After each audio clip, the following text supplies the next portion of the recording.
आनंद मोहन सिंह और चिराग पासवान का बयान अब जात के ऊपर आ गया है। जातीयता के ऊपर बातचीत शुरू हो गई है। मामला राजपूत वर्सेस पासवान हो गया है और ऐसा इसलिए हो गया है कि ये जो दो दिग्गज नेता हैं वो अपने अपने जात के सबसे बड़े लीडर हैं और इस वजह से जब इनके बयान सामने आए, जात को लेके बयान आए, उसके बाद से ये मामला जो है वो बिहार में तूल पकड़ रहा है। इन दोनों जातियों की सियासत जो है वो गर्म है। क्या कुछ हो रहा है, सब कुछ आपको विस्तार पूर्वक समझाएंगे और यह बताएंगे कि इससे एनडीए को क्या कुछ नुकसान होने वाला है। लेकिन उससे पहले मेरा परिचय जान लीजिए। मेरा नाम है रजत और आप जनता जंक्शन देख रहे हैं।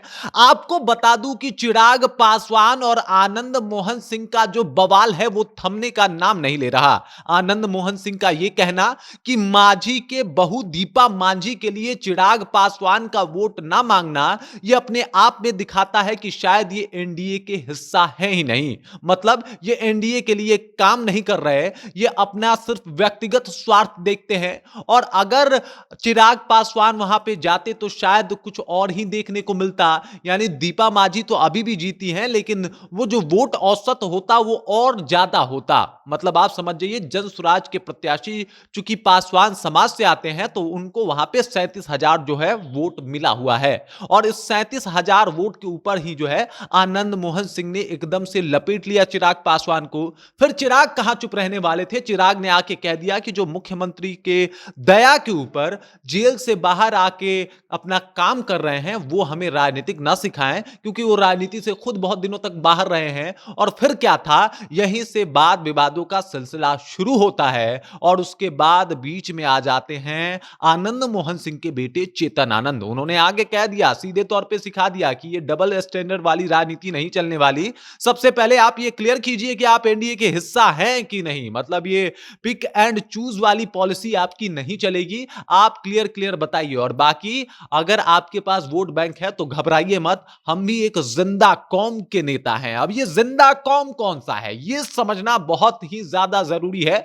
तो सबसे पहले आप जान जाइए कि बिहार में सबसे बड़ा राजपूत चेहरा है, कोई राजपूत लीडर है तो वो आनंद मोहन सिंह है। और इस बात में कोई दो राय नहीं कि आनंद मोहन सिंह का प्रभुत्व और प्रभाव राजपूतों के ऊपर क्या है। मतलब सब लोग जानते हैं, सभी राजपूत के बड़े बड़े लीडर भी आनंद मोहन सिंह को अपना लीडर मानते हैं और अब तक की बिहार की राजनीति में यह देखने को मिला है। और उस वक्त आके जब चेतन आनंद ये कहते हैं कि हम किसी जिंदा कौम के लीडर हैं, नेता हैं, तो यह बात साफ जाहिर होता है कि वो राजपूतों की बात कर रहे हैं, वो राजपूतों के बारे में बता रहे हैं। वहीं अगर चिराग पासवान की बात की जाए तो चिराग पासवान को इसलिए लपेटा जा रहा है, इसलिए उनके ऊपर तल्ख और इसलिए उनके ऊपर टिप्पणी की जा रही है क्योंकि जो पासवान वोटर हैं, बिल्कुल पासवान वोटर, वो मांझी को सपोर्ट नहीं किए इमामगंज में और इमामगंज के उपचुनाव में जाके वो जनसुराज के पासवान नेता को जाके वोट दे देते हैं। और इस वजह से आनंद मोहन सिंह ने सवाल खड़ा कर दिया कि आप तो पासवानों के बड़े लीडर हैं,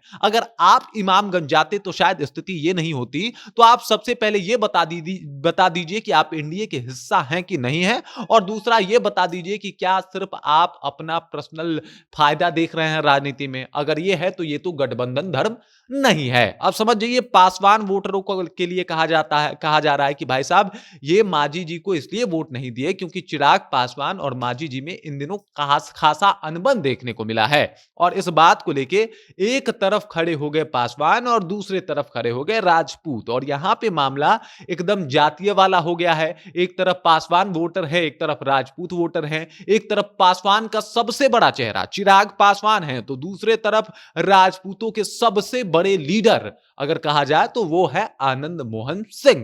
अब इतना ही नहीं है, अब इन दोनों के बारे में आप और जान लीजिए। एक तरफ नीतीश कुमार के सबसे चहेते नेता राजपूतों के अगर कोई है तो वो है आनंद मोहन सिंह, जिसके लिए जेल के नियमावली में बदलाव करना पड़ा। नीतीश कुमार ने बदलाव किया और इनको बाहर निकाला। तो दूसरे तरफ है मोदी जी के हनुमान चिराग पासवान, और दोनों का बिहार में खासा एक अपना अहम रोल है, अहम भूमिका है। हालांकि दोनों गठबंधन में एक दूसरे के साथ हैं।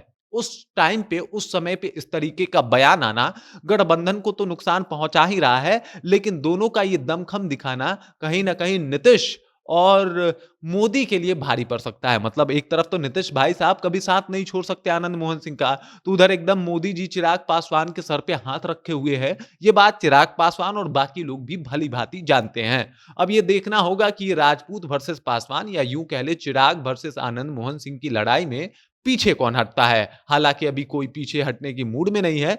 चेतन आनंद के बयान के बाद अभी चिराग पासवान खुल के कुछ बोले नहीं हैं, लेकिन ये माना जा रहा है कि जब भी कभी मीडिया को वो फेस करेंगे, अपना बयान ज़रूर रखेंगे और अभी मामला यही दिख रहा है कि भाई राजपूत वर्सेस पासवान का मामला है, मैटर है क्योंकि एक तरफ राजपूत वोटरों को बताया जा रहा है कि भाई हम जिंदा कौम के नेता हैं, चेतन आनंद बता रहे हैं, तो दूसरे तरफ पासवान वोटरों के ऊपर सवाल उठाया गया कि भाई वो लोग मांझी को इसलिए वोट नहीं दिए क्योंकि वो चिराग पासवान को अपना नेता मानते हैं, मांझी से चिराग का अनबन है, लेकिन फिर भी दोनों एक गठबंधन में साथ हैं, तो ऐसा क्यों हो रहा है? मतलब ये सवाल पूछे गए हैं। बाकी इसके ऊपर चिराग पासवान क्या जवाब देते हैं, किस तरीके से वो चेतन आनंद के सवालों का जवाब देते हैं, ये देखना काफ़ी लाज़मी होगा। आपको क्या लगता है? आप कमेंट कीजिए, अपना विचार हम तक पहुँचा दीजिए।